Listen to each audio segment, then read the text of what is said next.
नमस्कार, स्वागत है आप सभी का सुजस सारांश की इस क्लास में। इस क्लास में हम पढ़ते हैं राजस्थान का करंट अफेयर्स और आधार होता है हमारा राजस्थान सरकार की सुजस पत्रिका, जो कि राजस्थान सरकार के सूचना एवं जनसंपर्क विभाग द्वारा प्रतिदिन प्रकाशित की जाती है। शुरुआत करते हैं हेडलाइंस के साथ। सबसे पहली जो न्यूज आप देख पा रहे हैं वो है राजस्थान में सभी तरह के कैंसर का निःशुल्क इलाज। तो ये जो इलाज है यानी कि कैंसर का जो इलाज है वो चिरंजीवी स्वास्थ्य बीमा योजना के अंतर्गत भी अब लाया गया है। पहले से भी इसमें था, तो इस तरह की और भी बहुत सारी जो बड़ी बीमारियां हैं वो भी चिरंजीवी स्वास्थ्य बीमा योजना के अंतर्गत उनका इलाज किया जा रहा है। साथ ही जयपुर में या स्टेट कैंसर इंस्टीट्यूट में दूसरे राज्यों से जो मरीज आ रहे हैं उनका भी यहाँ उपचार संभव हो पा रहा है। अब चलते हैं आगे अगली न्यूज की तरफ। वो देखते हैं क्या है कि दिव्यांग श्री शांतिलाल को रोजगार मिलेगा। तो ये कौन सी व्यवस्था में? ये है त्रिस्तरीय जन सुनवाई व्यवस्था के तहत इनको रोजगार दिया गया।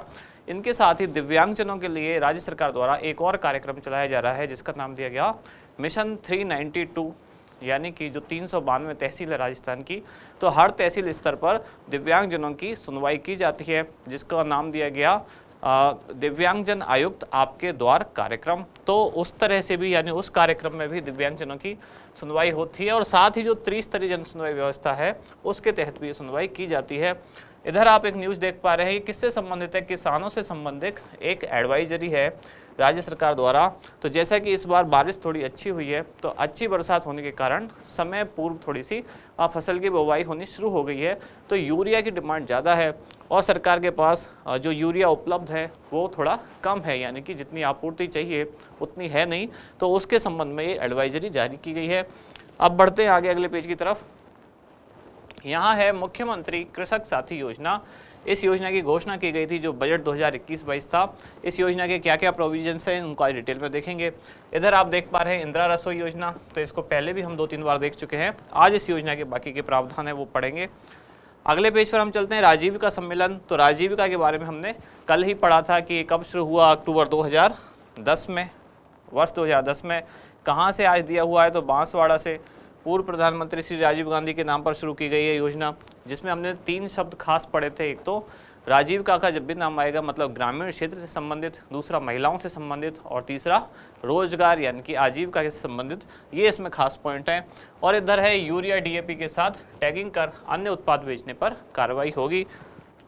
अगले पेज की तरफ बढ़ते हैं। राजस्थान रोडवेज की सभी सेवाएं अति आवश्यक घोषित कर दी गई हैं। ऐसा क्यों किया गया? क्योंकि सरकार को आशंका है कि जो रोडवेज के कर्मचारी हैं वो हड़ताल पर जा सकते हैं और हड़ताल से जो आम जन है या जो जनता की व्यवस्थाएं हैं, परिवहन की जो व्यवस्था हैं, वो प्रभावित ना हो, इसलिए आगामी 6 महीने के लिए अब जो राजस्थान रोडवेज की सभी सेवाएं अति आवश्यक घोषित कर दी गई हैं। इधर जो आप देख पा रहे हैं ये स्टार्टअप से संबंधित एक चीज़ है, एक न्यूज़ है।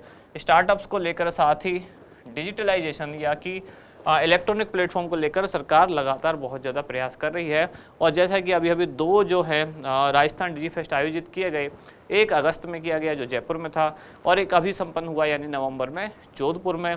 इधर एक आई स्टार्ट कार्यक्रम के तहत बताया गया है कि 3000 से अधिक स्टार्टअप रजिस्टर्ड हुए हैं।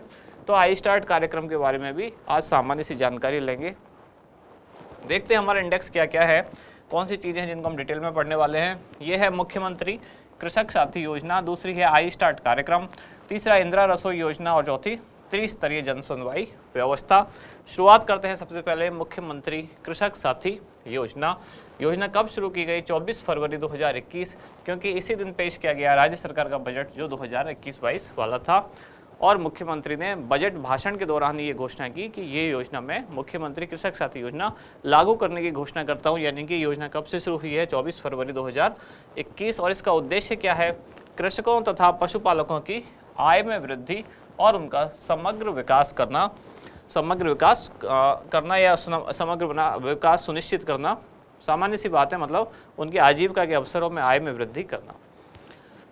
बजट आवंटन, इसका बजट आवंटन के लिए अलग से एक कोष बनाया गया जिसको नाम दिया गया कृषक कल्याण कोष।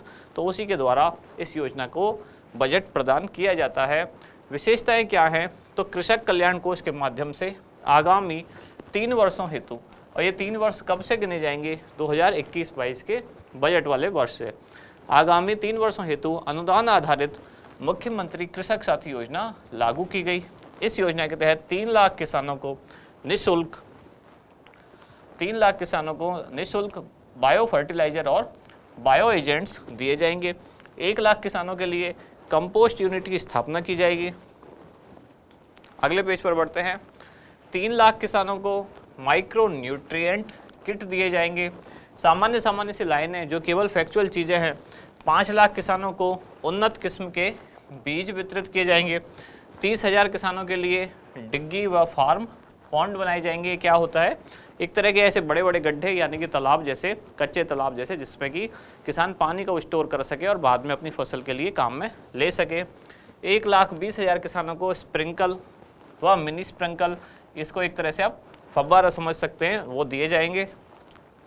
120 फार्मर प्रोड्यूसर ऑर्गेनाइजेशन यानी कि FPO का गठन किया जाएगा और उनका सुदृढ़ीकरण किया जाएगा। इसके अंतर्गत उत्पादों की क्लीनिंग होगी, ग्राइंडिंग होगी और प्रोसेसिंग होगी।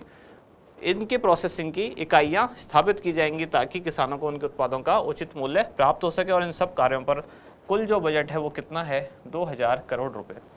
इसमें जो भी सारे प्रावधान लिखे हुए थे, ये बजट जो 2021-22 वाला था, यानी कि 24 फरवरी 2021-22 को जो बजट पेश हुआ, तो ये उसी के सारे प्रावधान यहाँ एज इट इज़ लिखे गए हैं। अगली जो योजना है या अगला जो कार्यक्रम है वो है आई स्टार्ट कार्यक्रम। कौन से विभाग द्वारा शुरू किया गया था? सूचना प्रौद्योगिकी एवं संचार विभाग, राजस्थान सरकार द्वारा, जिसका उद्देश्य क्या है? राजस्थान में युवाओं को स्टार्टअप स्थापित करने के लिए प्रोत्साहित करना और साथ ही राज्य के सभी वर्गों के व्यक्तियों के लिए रोजगार के नए अवसर सुनिश्चित करना। 2 चीज़ें खास हैं, एक तो स्टार्टअप्स और एक रोजगार। स्टार्टअप होगा तो रोजगार उसमें अपने आप ही इंक्लूड हो ही जाएगा। तो राजस्थान डिजी फेस्ट बार बार चर्चा में रहा, इसलिए ये भी एक इम्पोर्टेंट क्वेश्चन बनता है और ये मेन एग्जाम में पूछा भी गया है। अगली योजना है इंदिरा रसोई योजना। इसको पहले भी हम कई बार पढ़ चुके हैं, आज केवल एक तरह से इसको रिवाइज करेंगे। जैसे कि इसका संकल्प वाक्य आया है, कोई भी भूखा नहीं सोए। प्रारंभ कब किया गया? योजना का प्रारंभ हुआ 20 अगस्त 2020 को। 20 अगस्त को मैंने बताया था क्या होता है? राजीव गांधी की जयंती। 19 नवंबर को क्या होता है? इंदिरा गांधी की जयंती। तो राजस्थान सरकार के बहुत सारे कार्यक्रम या बहुत सारी योजनाएं इन 2 डेट्स में आपको मिलेंगी। एक तो है 20 अगस्त और एक 19 नवंबर। 20 अगस्त राजीव गांधी, 19 नवंबर इंदिरा गांधी। तो 20 अगस्त 2020 को योजना शुरू की गई और प्रदेश के सभी जो 213 नगर निकाय हैं उन सब में शुरू की गई। और जब शुरू की गई थी तब 358 इंदिरा रसोइयों की स्थापना की गई थी, लेकिन बाद में अभी 18 सितंबर 2022 को जोधपुर से 512 नई इंदिरा रसोइयाँ शुरू कर दी गई। इस तरह से कुल अभी तक कितनी हो चुकी थी? 870। और सरकार का लक्ष्य है कि कौन सी डेट तक? 19 नवंबर 2022 तक इनको 1000 कर दिया जाए। 1000 क्यों? क्योंकि ये बजट में घोषणा की गई थी। कौन से वाले में?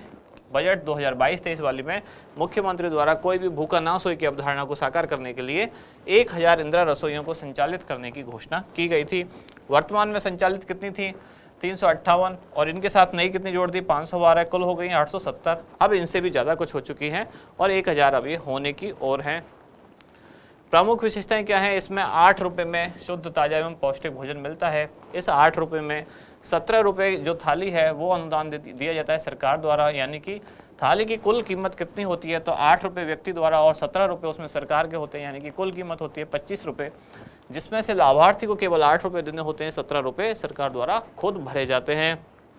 तो योजना प्रतिवर्ष 100 करोड़ रुपए के बजट का प्रावधान है। थाली में भोजन क्या होगा? 100 ग्राम दाल, 100 ग्राम सब्जी, 250 ग्राम चपाती और अचार। और मॉनिटरिंग या इसकी जो स्थान होगा या मेन्यू होगा या भोजन का समय होगा, इसके चयन की स्वतंत्रता किसको होगी? तो जिला स्तरीय समिति द्वारा ये सब किया जाएगा। भोजन का समय क्या होगा? तो लंच होगा सुबह 8:30 से लेकर 1 बजे तक और डिनर होगा शाम को 5 बजे से 8 बजे तक। प्रत्येक रसोई संचालन हेतु एक मुश्त 5 लाख रुपए तथा फिर आवर्ती रूप में यानी कि प्रतिवर्ष उनको 3 लाख रुपए मिलते रहेंगे। 5 लाख एक बार में और फिर हर साल 3 लाख रुपए एक रसोई को प्रदान किए जाएंगे। नोडल एजेंसी तो नगरीय विकास एवं आवासन स्वायत्त शासन विभाग के अधीन ये नोडल एजेंसी कार्य करती है।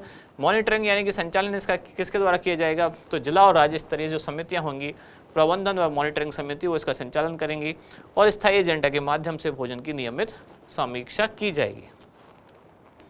अगली न्यूज है त्रिस्तरीय जन सुनवाई व्यवस्था। इसको भी हमने 2 दिन पहले पढ़ा था। त्रिस्तरीय जन सुनवाई व्यवस्था में क्या होता है? सुनवाई के 3 स्तर तय किए गए हैं और ये 3 स्तर कौन कौन से हैं? पहला स्तर जो आप यहाँ देख रहे हैं, पहला स्तर है ग्राम पंचायत का स्तर, दूसरा स्तर है उपखंड का और तीसरा स्तर है जिला का स्तर। तो ग्राम पंचायत स्तर पर सुनवाई कब होगी?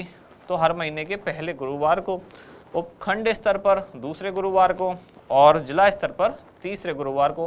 कहने का मतलब कौन सा दिन तय किया गया है? तो वो है गुरुवार, जिसमें महीने के पहले गुरुवार को जो सुनवाई होगी ग्राम पंचायत स्तर की होगी, उपखंड स्तर पर जो सुनवाई होगी वो महीने के दूसरे गुरुवार को होगी और जिला स्तर पर जो होगी महीने के तीसरे गुरुवार को सुनवाई की जाएगी। लास्ट में हम देखते हैं क्वेश्चन। आज का प्रश्न क्या है? राज्य सरकार द्वारा त्रिस्तरीय जन सुनवाई व्यवस्था हेतु सप्ताह के कौन से दिवस को तय किया गया है? तो ये तो अभी अभी हमने पढ़ा ही, कौन सा दिवस तय किया गया है? सोमवार, गुरुवार, शनिवार या शुक्रवार? इसका उत्तर बताएं कमेंट्स में। और लास्ट में एक जानकारी, जो कि सेकंड ग्रेड परीक्षा से पहले परीक्षा का आयोजन किया जाने वाला था, उसकी डेट थोड़ी चेंज हो गई है। साथ ही रजिस्ट्रेशन के लिए भी जो डेट है वो भी पोस्टपोन कर दी गई है।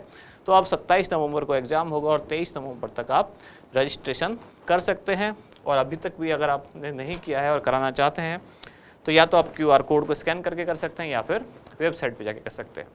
तो इसी के साथ समाप्त हुई आज की क्लास। अब मिलते हैं नेक्स्ट वीडियो में। धन्यवाद।